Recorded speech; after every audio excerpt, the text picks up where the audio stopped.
Hi, everybody. This is Getting in Your Business with Coach Sandra, and today I have a special guest. Her name is Dr. Katherine Ortega, and I really wanted to talk to you specifically because I'm kind of fascinated. There's a lot going on.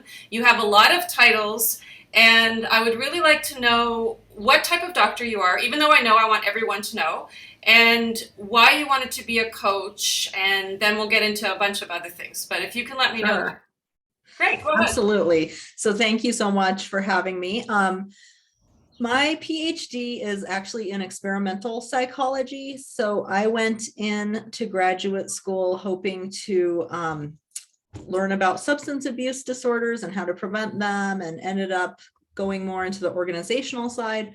So, a lot of classwork and research design and things like that, as well as organizational change and why systems work the way they do and things like that. And so I spent a lot of years working in state government for child welfare and juvenile justice. And what I saw were some pretty broken systems that needed improvement, which led me to co-writing a book about the child welfare system called Anna Age 8. Yeah. Which led to the start of an institute based on that book. So we do the real actual work to try to prevent child abuse in our communities. And what I realized recently in the last few months is that, I used to always focus on system change and organizations and like big picture. But if we don't focus on the individual level, the people in those systems, and help them become empowered to want to change and want to create change, nothing's going to happen. So that's kind of what led me to want to be a life coach. Okay, and so how are you implementing being a life coach with the whole thing? I mean, it sounds like a perfect marriage, but so how are you integrating that? It's interesting, and I'm just getting started. I'm, getting ready to graduate with my certificate program. Yeah. And I think it just, like you said, it just naturally connects. So, people are struggling right now. Everybody is dealing with, unprecedented levels of trauma, which were out of control before. And my goal is really to just help people break that cycle of trauma, both, from our childhoods, but also so many of us end up in traumatizing jobs and traumatizing systems. And I just really want to show people that it doesn't have to be like that. You can still do powerful, important work and be happy and have an enjoyable life at the same time. You don't have to kill yourself to do a good So job. and what I'm understanding is you're really working on healing people. Now, are you working with children, with parents? Are you working with both? I'm kind of like, who are you? Who is your client?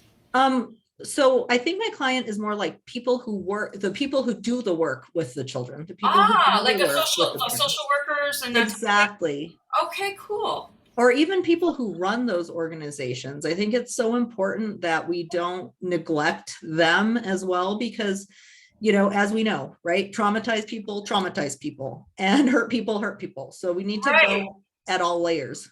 Yeah, because that is a huge burden when you're taking on all that energy and that trauma is it's trauma, like with that school shooting. I mean, we're all traumatized by it, but I can't imagine being there and, Right. and having to deal with that. So you're dealing with so the workers that are helping the families and things like that. Exactly. So your inspiration for what is it, Anna Age 8? That is the name. Not only there's a website, and there's Yes. also you wrote you've written 4 books or co-written 4 books, Yes, something like co-written that. 4 books. Yeah, Anna Age 8 was the first one. It Okay. was based on, what we actually saw working in child welfare. It's based on real cases. It's a fictional character, but it's based on real things we saw. And it's just this really powerful and awful story of this little girl who was in and out of the child welfare system her entire life Wow. until she was returned home to live with her mom, where she was killed. So it's, Oh, so I don't yeah. know. I don't know the story. I'm just again because I am not a reporter. I want everybody to understand I'm not a reporter, so I don't ask like all these like questions. But I kind of want to get to know the community. So that's the reason for this, in case anybody's mistaking me for something that I'm not. But yeah. Oh, so what happened to her? Like, how did she pass? Exactly. So she was killed by her mother, Oh, She was kicked to death. And so it's kind of the story of how can this possibly happen? How does the system allow this to happen? How do we as citizens let this happen? Like what is going wrong here? And what is going wrong is so many things, like so many systems failed this little girl beyond child welfare. She was failed by all of the adults in her community. And so, our goal was to really talk about what's behind that, because so often it's just, oh, those are terrible parents, or those child welfare parents are awful and whatever, but no one sets out to be an abusive parent. Things happen that lead people to be in this situation. So we kind of pull back the curtain on how could we allow this as a society? And not only do we allow it, it happens all the time. It's still happening.